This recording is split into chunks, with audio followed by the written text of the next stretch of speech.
سوچیں آپ 7ویں صدی کی سب سے طاقتور سلطنتوں میں سے ایک کے بادشاہ ہیں۔ آپ کی شان و شوکت کے چرچے پوری دنیا میں ہے۔ پھر ایک دن صحرا سے ایک اکیلا شخص آتا ہے۔ اس کے پاس نہ فوج ہے نہ کوئی شاہی لباس، بس ایک خط ہے، اور وہ خط آپ سے یہ مطالبہ کرتا ہے کہ آپ سب کچھ چھوڑ دیں اور ایک نئے عقیدے کو قبول کر لیں۔ آپ کیا کریں گی؟ آج جس تاریخی واقعے کی ہم گہرائی میں جا رہے ہیں وہ اسی ایک لمحے کی کہانی ہے۔ یہ پیغمبر اسلام حضرت محمد صلی اللہ علیہ وسلم کے اس خط کی داستان ہے جو انہوں نے ایران کے عظیم بادشاہ کسریٰ کو بھیجا تھا۔ ہمارا مقصد صرف اس کہانی کو دہرانا نہیں بلکہ یہ سمجھنا ہے کہ کیسے ایک سادہ سے کاغذ کے ٹکڑے نے ایک سپر پاور کے زوال کی بنیاد رکھی۔ تو آئیے اس کہانی کو کھولتے ہیں۔ اور اس کہانی کو سمجھنے کے لیے اس وقت کے جیو پولیٹیکل لینڈسکیپ کو دیکھنا بہت ضروری ہے۔ دیکھیے، 7ویں صدی کی دنیا بنیادی طور پر 2 سپر پاورز میں بٹی ہوئی تھی۔ مغرب میں بیزنٹینی سلطنت یعنی روم، اور مشرق میں ایران کی ساسانی سلطنت۔ اچھا۔ اور ان دونوں کے درمیان صدیوں سے ایک لامتناہی جنگ چل رہی تھی۔ بالکل آپ کہہ لیں جیسے 20ویں صدی میں امریکہ اور سوویت یونین کے درمیان تھی۔ یعنی ایک طرح کی کولڈ وار؟ جی، لیکن یہ کافی گرم جنگ تھی۔ اور کسریٰ، جس کا اصل نام خسرو پرویز تھا، وہ اس وقت اپنی طاقت کے بالکل عروج پر تھا۔ اس نے حال ہی میں رومیوں کو اتنی زبردست شکستیں دی تھیں کہ اس کی سلطنت کی سرحدیں مصر اور ترکی تک پھیل گئی تھیں۔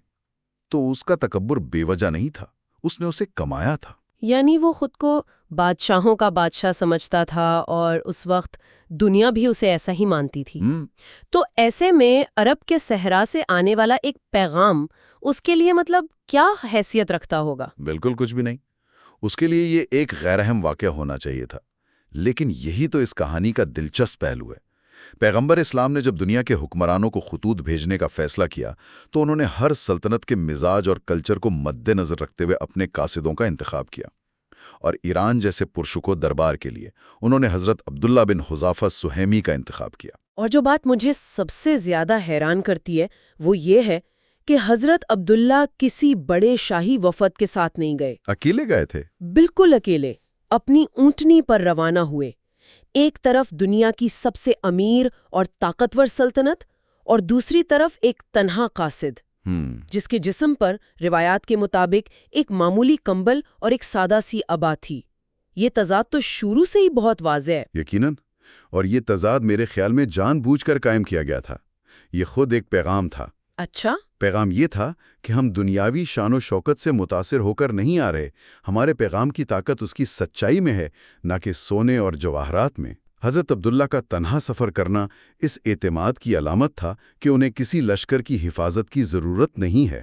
ان کا مشن اور ان کا پیغام ہی ان کی سب سے بڑی طاقت ہے۔ جبکہ دوسری طرف کسریٰ نے جب سنا کہ ایک عرب قاصد آ رہا ہے تو اس نے اپنے دربار کو خوب سجانے کا حکم دیا۔ جی، اپنے تمام امراء اور جرنیلوں کو جمع کیا تاکہ آنے والے پر اپنی طاقت کی دھاک بٹھا سکے۔ یہ 2 مختلف دنیاؤں، 2 مختلف نظریات کا ٹکراؤ تھا۔ اچھا، تو ایک اکیلا قاصد دنیا کی سب سے بڑی سلطنت کے دربار میں کھڑا ہے۔ میں یہ منظر تصور کرنے کی کوشش کر رہی ہوں۔ وہاں کیا ہوا؟ یہاں سے اس واقعے کا سب سے ڈرامائی پہلو شروع ہوتا ہے۔ حضرت عبداللہ جب دربار میں داخل ہوئے تو کسریٰ نے اپنے ایک اہلکار کو اشارہ کیا کہ وہ ان سے خط وصول کر لے۔ یہ ایک شاہی پروٹوکول تھا کہ معمولی لوگ بادشاہ سے براہ راست مخاطب نہیں ہوتے۔ جی بالکل، لیکن حضرت عبداللہ نے انکار کر دیا۔ انہوں نے کہا، رسول اکرم صلی اللہ علیہ وسلم کا حکم ہے کہ میں یہ خط اپنے ہاتھ سے آپ کے حوالے کروں۔ ایک منٹ رکیے، ایک درباری کو خط دینے سے انکار کر دیا؟ شہنشاہ کے بھرے دربار میں؟ یہ تو سیدھی گستاخی ہے۔ اس کی سزا تو موت بھی ہو سکتی تھی۔ یہ صرف حکم کی پابندی تھی یا اس کے پیچھے کوئی بڑا پیغام چھپا تھا؟ یہ صرف حکم کی پابندی نہیں تھی، یہ ایک بہت سوچا سمجھا سفارتی قدم تھا۔ کیسے؟ دیکھیں، اگر وہ خط درباری کو دے دیتے تو ان کی حیثیت ایک درخواست گزار یا فریادی کی ہو جاتی، لیکن براہ راست بادشاہ کو دینے پر اصرار کر کے انہوں نے شاہی پروٹوکول کو چیلنج کیا۔ انہوں نے یہ واضح کر دیا کہ وہ کسی رعایا کے نہیں بلکہ ایک ایسی اتھارٹی کے نمائندے ہیں جو کسریٰ کو اپنے برابر یا شاید اس سے بھی بالاتر سمجھتی ہے۔ اچھا، یعنی یہ پاور ڈائنامکس قائم کی جا رہی تھیں۔ جی، اس انکار کے بعد کسریٰ کو مجبوراً انہیں اپنے قریب آنے اور خط براہ راست پیش کرنے کی اجازت دینی پڑی۔ تو آخرکار خط کسریٰ کے ہاتھ میں آ گیا۔ اسے ایک کاتب نے پڑھنا شروع کیا۔ خط کا آغاز تھا اللہ رحمان الرحیم کے نام سے محمد رسول اللہ صلی اللہ علیہ وسلم کی طرف سے شاعران کسریٰ کو، اور بس یہیں پر سب کچھ ختم ہو گیا۔ کسریٰ نے پورا خط سنا ہی نہیں۔ جیسی ہی اس نے سنا کہ لکھنے والے نے اپنا نام اس کے نام سے پہلے لکھا ہے، اس کا چہرہ غصے سے سرخ ہو گیا۔ صرف نام کی ترتیب پر؟ صرف نام کی ترتیب پر۔ اس کی انا کو شدید ٹھیس پہنچی۔ اس کے لیے یہ ناقابل برداشت توہین تھی کہ دنیا کا سب سے بڑا بادشاہ، شاہوں کا شاہ اور کوئی عرب کا غلام، جیسا کہ اس نے کہا، اپنا نام اس سے پہلے لکھے۔ یعنی اس کا غصہ خط کے پیغام پر نہیں تھا بلکہ اس کے فارمیٹ پر تھا۔ اس نے یہ جاننے کی زحمت ہی نہیں کی کہ اس میں لکھا کیا ہے۔ بالکل، اور یہ صرف تکبر نہیں تھا، یہ ایک اسٹریٹجک ناکامی تھی۔ وہ کیسے؟ اس نے پروٹوکول پر غصے میں آ کر انٹیلیجنس کا ایک اہم ذریعہ تباہ کر دیا۔ اس خط میں ایک ابھرتی ہوئی علاقائی طاقت، اس کے نظریے، اس کے ارادوں کے بارے میں اہم معلومات ہو سکتی تھیں، لیکن اس کی انا نے اسے وہ معلومات حاصل کرنے سے روک دیا۔ اس نے کاتب کے ہاتھ سے خط چھینا اور اسے ٹکڑے ٹکڑے کر کے پھینک دیا۔ پرزے کر دیا؟ جی، اور چیخا، میرا غلام ہو کر مجھے اس طرح لکھتا ہے، اور پھر اس نے حضرت عبداللہ کو دربار سے نکال دینے کا حکم دیا۔ اس پورے واقعے میں حضرت عبداللہ کا رد عمل کیسا تھا؟ جب انہیں اس طرح ذلیل کر کے دربار سے نکالا گیا تو انہیں اپنی جان کا خوف محسوس نہیں ہوا؟ یہی بات ان کے کردار کی عظمت کو ظاہر کرتی ہے۔ روایات کے مطابق جب وہ دربار سے باہر آئے تو وہ بالکل پرسکون تھے۔ انہوں نے خود سے کہا، اللہ کی قسم، مجھے اس کی کوئی پرواہ نہیں کہ میرے ساتھ کیا ہوتا ہے۔ میرا کام رسول اللہ صلی اللہ علیہ وسلم کا پیغام پہنچانا تھا، اور وہ میں نے پورا کر دیا۔ مشن پورا ہو گیا تھا؟ جی، ذاتی انجام کی انہیں کوئی فکر نہیں تھی۔ وہ اپنی اونٹنی پر بیٹھے اور سیدھا مدینہ کی طرف روانہ ہو گئے۔ اور جب وہ مدینہ پہنچے اور پیغمبر اسلام کو یہ سارا ماجرا سنایا کہ کسریٰ نے خط کے ساتھ کیا سلوک کیا، تو آپ کا رد عمل کیا تھا؟ آپ نے صرف ایک جملہ کہا، اللہ اس کی سلطنت کو اسی طرح پارا پارا کر دے۔ یہ کوئی بددعا نہیں تھی، یہ ایک پیشین گوئی تھی جو اس وقت کے حالات میں تقریباً ناممکن نظر آتی تھی۔ ساسانی سلطنت اپنے عروج پر تھی، اسے کون پارا پارا کر سکتا تھا؟ دوسری طرف کسریٰ کا غصہ ابھی ٹھنڈا نہیں ہوا تھا۔ اس نے صرف خط پھاڑنے پر اکتفا نہیں کیا۔ نہیں، بالکل نہیں۔ اس نے فوراً یمن میں اپنے گورنر بازان کو ایک حکم نامہ بھیجا۔ یمن اس وقت ایران کا ایک صوبہ تھا۔ جی، اس نے بازان کو لکھا کہ مجھے معلوم ہوا ہے کہ حجاز میں ایک شخص نبوت کا دعویٰ کر رہا ہے۔ اپنے 2 سب سے طاقتور اور بہادر آدمی بھیجو، اسے گرفتار کرو اور میرے سامنے پیش کرو۔ تو اب بات گرفتاری تک پہنچ گئی تھی۔ بازان نے حکم کے مطابق اپنے 2 نمائندے مدینہ بھیجیں۔ جی، اور جب وہ پیغمبر اسلام کے پاس پہنچے تو انہوں نے کسریٰ کا حکم سنایا اور دھمکی دی کہ اگر آپ نے انکار کیا تو آپ جانتے ہیں کہ کسریٰ آپ کا اور آپ کی قوم کا کیا حشر کر سکتا ہے۔ اور یہاں پیغمبر اسلام کا رد عمل کمال کا ہے۔ روایات کے مطابق وہ صرف مسکرائے۔ یہ ایک ایسی سپر پاور کے نمائندوں کے سامنے مکمل سکون اور اعتماد کا مظاہرہ تھا جس کی کوئی مثال نہیں ملتی۔ انہوں نے ان دونوں قاضروں سے کہا کہ تم آج رات آرام کرو، کل صبح مجھ سے ملنا۔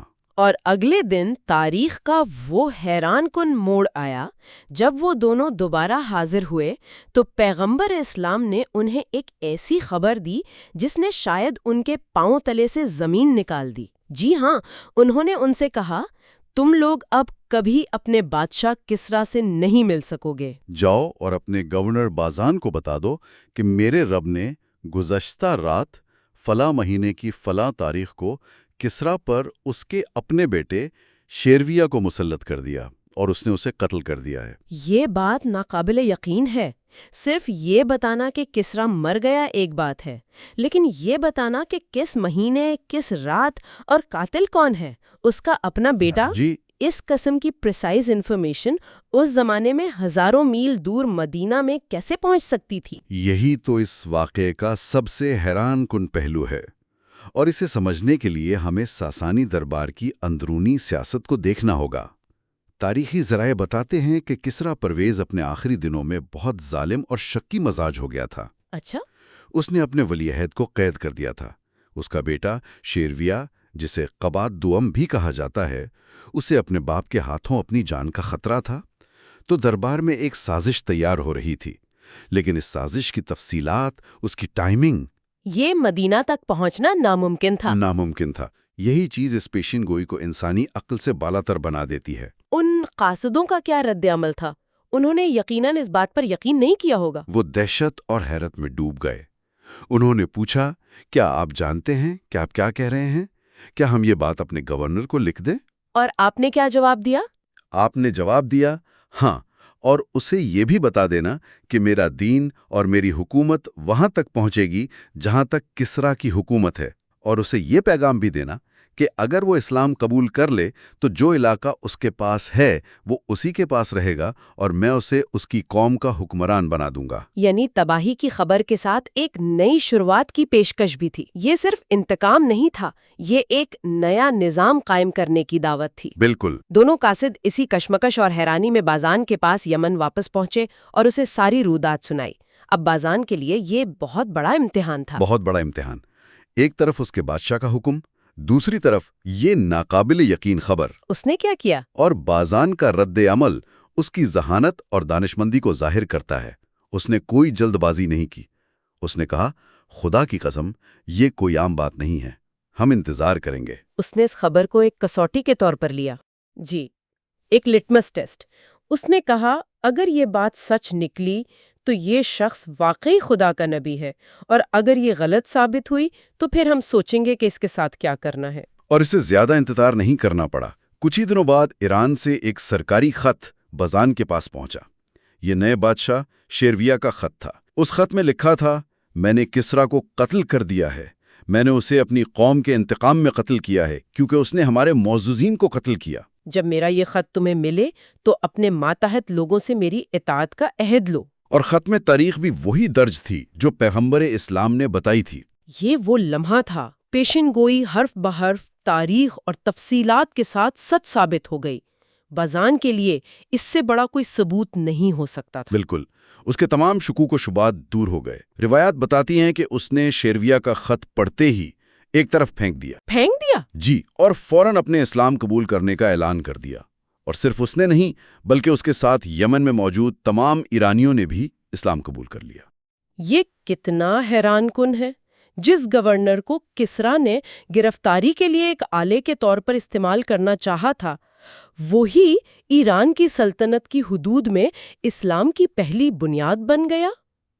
کسریٰ کی اپنی ہی چال، اسی کا حکم، اسی کے خلاف چلا گیا۔ تو آخر میں اس سب کا کیا مطلب ہے؟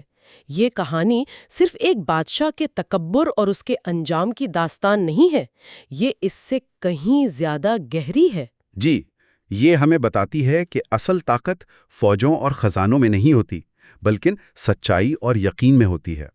کسریٰ کے پاس دنیا کی ہر مادی طاقت تھی، لیکن وہ ایک ایسے پیغام کی حقیقت کو سمجھنے سے قاصر رہا جس کے پیچھے کوئی فوج نہیں تھی۔ اور میرے خیال میں یہ ابلاغ یعنی کمیونیکیشن کے بارے میں بھی ایک لازوال سبق ہے۔ کسریٰ نے پیغام کے مواد کو نظر انداز کر کے صرف اس کے لفافے، اس کے پروٹوکول پر توجہ دی۔ صحیح۔ اس کی انا ایک فلٹر بن گئی جس نے حقیقت کو اس تک پہنچنے ہی نہیں دیا۔ وہ بے ادبی سے آگے دیکھ ہی نہیں سکا اور اصل پیغام سننے سے محروم رہا۔ یقیناً، اور یہ واقعہ ہمیں ایک اور دلچسپ نقطے کی طرف لے جاتا ہے۔ کسریٰ کی موت کے بعد ساسانی سلطنت انتشار کا شکار ہو گئی۔ اگلے 4 سالوں میں وہاں 10 سے زائد بادشاہ آئے اور گئے۔ اتنی جلدی؟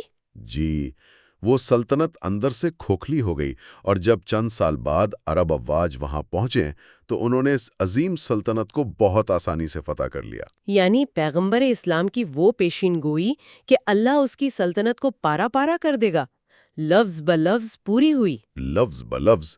یہ کہانی کسریٰ کے انجام پر مرکوز ہے، لیکن پیغمبر اسلام نے دوسرے حکمرانوں جیسے بازنطینی سلطنت کے بادشاہ ہرقل کو بھی خطوط بھیجے تھے۔